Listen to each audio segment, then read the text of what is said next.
Hey everyone, and welcome to another Marks & Crafts figurine review, and this one has been a long time coming.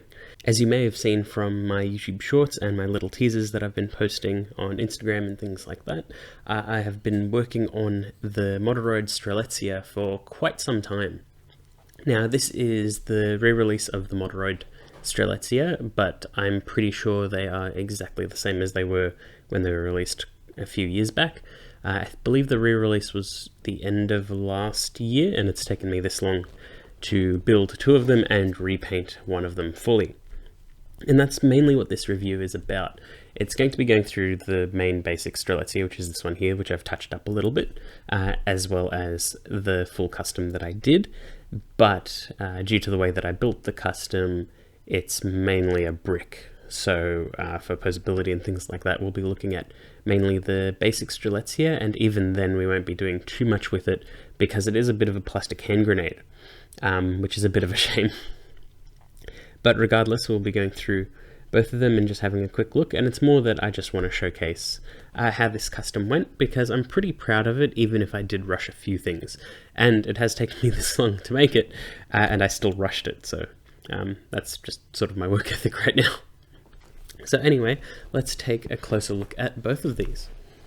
So out of the box, once you've snapped everything together, minus any leftover parts that aren't necessary to the final build, basically you've got this sort of missile shield thing. I can't really remember what it did in Darling in the Franxx as an anime, because it's been quite some time since I watched it. I watched it when it first aired.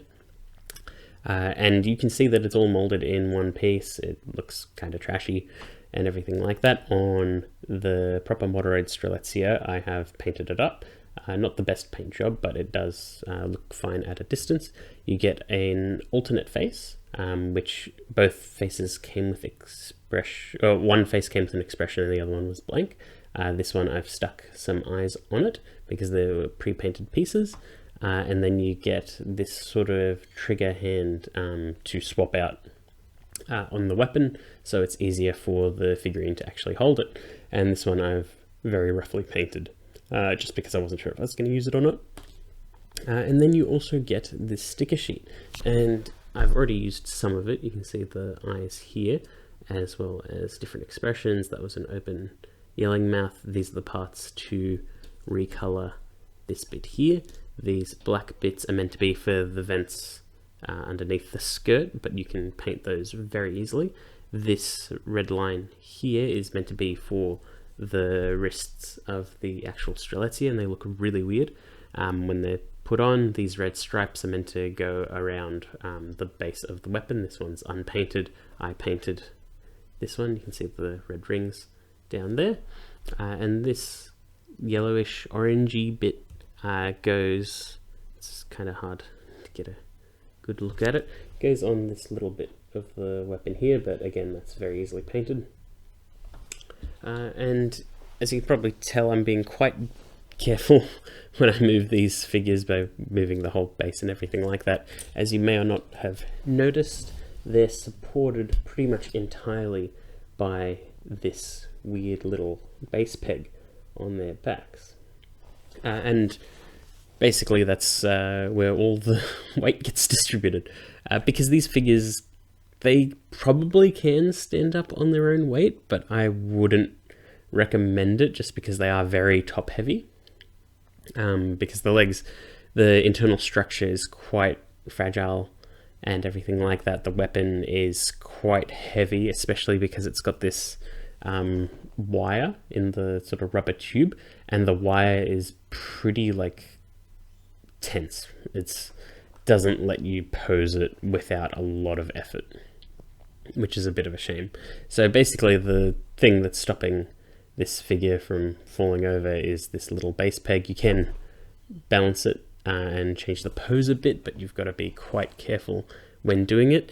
You can probably put in like a flight stand or something like that, but you've got to be very careful with it, because the way that this base pegs in is in the back of the skirt here, where one side plugs into the weapon and one side plugs into this weird base bit. So you'd need to have like a flight stand plug into the side and sort of support her awkwardly, or rig up some sort of other device, or unplug the back piece entirely, because you can just unplug it. But regardless of whichever way you go about it, it's not going to go easily. But yeah, let's just quickly have a look at the detail of the base Strelizia, so you can get a bit more of an idea of the FRANXX alternate colors that I did. And this is called the Strelizia FRANXX, I didn't state that earlier. So anyway, the basic Strelizia, it's got a really lovely white, red, and yellowish orange color scheme. It's very trigger, very sort of Gurren Lagann if the colors were a little more toned down, whereas the FRANXX is a little more Gurren Lagann based. But you can see there's a nice detail in the body. These red lines here and the tie and most of the face are pre-painted. So this crest up top, the red line, the orange triangle bits, the eyes and the mouth, that's all pre-painted, as well as the red chin on there. Little bits, those it's hard to describe them there, and it's also really hard to see them. They're these little bits that hide underneath this crest. Those are pre-painted as well, so the stripe there. You had to paint, gotta be careful with it. I had to paint the little red line in the wrist, paint the weird missile thingy, not really sure what it was, panel lined the legs and things like that, otherwise it looked really bare, but not too many pre-painted parts, and it looked pretty good out of the box. I'm just going to take a better look at its face. You can see it has a nice little expression, definitely has, even with a basic expression, it definitely has a bit of personality. But yeah, it's a pretty nice figure. I love the silhouette, love the style. The horn is giant. These parts flare out. They don't really fit in properly. They tell you to glue them, and I did, but they don't really hold that well, as well as these little hair pieces on the back. They tell you to glue them, but again, they don't hold that well. A lot of this figure feels incredibly loose, so I'll just pick her up and show you. It feels a little bit brittle. You can't move out that far without something knocking into something else. So these side skirts, they're on a ball joint, but like you can't get much out of them. The leg is on sort of this weird rotating ball joint, and it's quite stiff.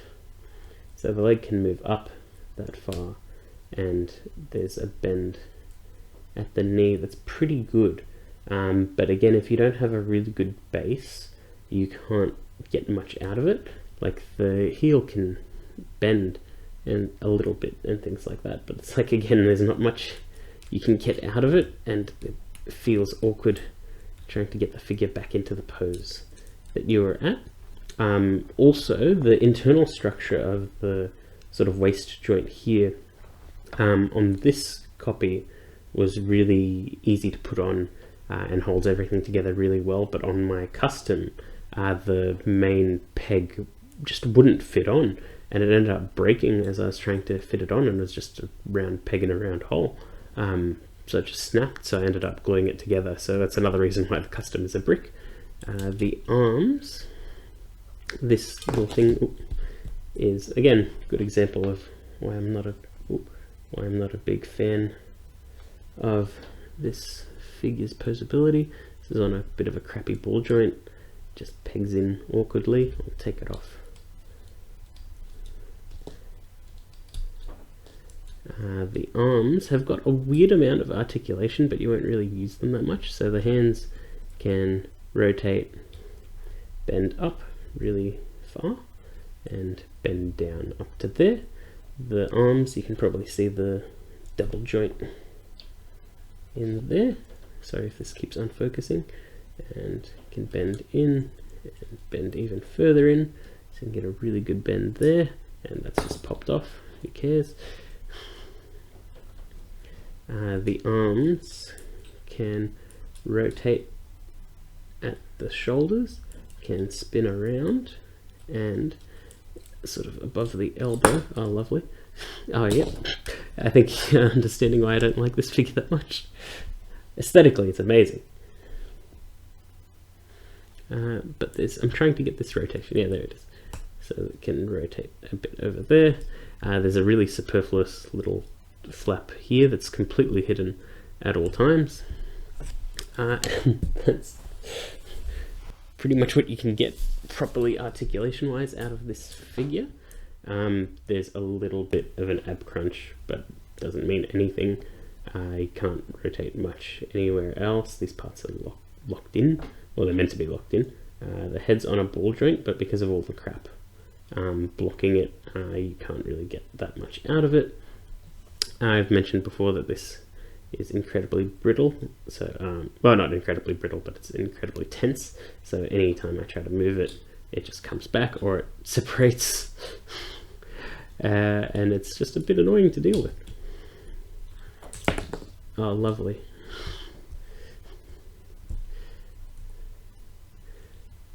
So you can see that this figure is just like a bit of a mess to deal with. So you can see that the regular Strelizia did not make it through my posability or anything like that, and I wasn't even stressing out the figure that much. It just cannot bear the weight of its own existence, which is a bit of a shame. So they're basically just bricks. You choose a pose to go with them, and then you're perfectly fine with it. The simplest breeze can ruin it, because I've had to rebuild the Strelizia multiple times where it's just fallen over a little bit and the head completely falls apart or something else falls apart. It's really frustrating. It's purely just an aesthetic kit, unless you glue literally everything together, which kind of defeats the purpose. So with that out of the way, we'll go actual aesthetics of the custom. Now, what I went with this one is majority E7 paints. I quite like them. This is all through an airbrush. Oh, well, most of it was through an airbrush. I did actually do a bit with a spray can, as well as a little bit of hand painting. So all of the red and all of the white were E7 white primer. The white is 2 coats, because the first coat went on and made the really striking red go pink. So I had to do a second coat to really hide that. The red was primed in E7 grey, like that's just standard primer grey, and then I did the basic E7 red, and that went on really nicely, really striking. All of the orangey yellow, I left it as is. I just top coated it with an acrylic satin clear. Makes it give a slight gloss, but more matte than it is gloss. And so the tie here and the white lines on the chest, that's all hand painted. The face is also mostly hand painted. So for the eyes, I carefully cut them out of the stick sheet, cut out the middle because it didn't match the color that I did or anything like that, and very, very, very carefully applied them and tried to match them as best I could to the source material that I had. Very messily painted the crest up top. I very much should have used masking tape, but I didn't. That was all freehand. And it turned out okay, to be honest. But if I really did it properly and took my time with it, it would have turned out so much better. You're meant to be able to swap out these faces, but you basically need to take apart the entire head to swap the faces. So we'll just take a better look at this one. So I pretty much did the exact same thing, where I took the stickers, carefully applied them, did the hand painting of the white, but I didn't paint on a mouth on this one because it turned out that I wasn't going to use this one. But basically the same method that I used for the one that's actually on there, I used here, and I think it turned out pretty good. So yeah, look, it did turn out a bit messy, but I am still quite proud of it. I do love how cleanly the red and white applied onto this E7 paints. They're all lacquer based and you need to thin them out quite a bit, but when you get the ratio just right, the coverage is just amazing. The paint is really durable, and it's really fun to handle. You can also use panel liners and things like that without really ruining the kit in any way, because sometimes when you put like a panel liner on a different paint and things like that, sometimes when you rub it away it leaves some massive marks. I've noticed that the lacquer based E7's pretty easy to deal with. So I'm pretty happy with that. And yeah, I just really like the colors and aesthetics. I'm always loved this. I've always loved the Strelizia and this sort of type of model. I've loved dialing in the FRANXX for quite a while. I like the first half a lot more than the second half. I don't think I'm alone in that judgment. But it was a very trigger show, and it ended in a very trigger way. But yeah, I've always wanted this kit, and I always wanted to do a custom like this. I'm glad that they did the re-release, because I wasn't going to track down the originals, because I'm sure that the aftermarket would have been insane on them, because before I started searching, they announced the re-release, so it was all good. But yeah, that's pretty much it. There's not a whole lot to talk about. It's just, it looks nice. I want to put it in a cool dynamic pose, but as you saw, that's not really going to happen.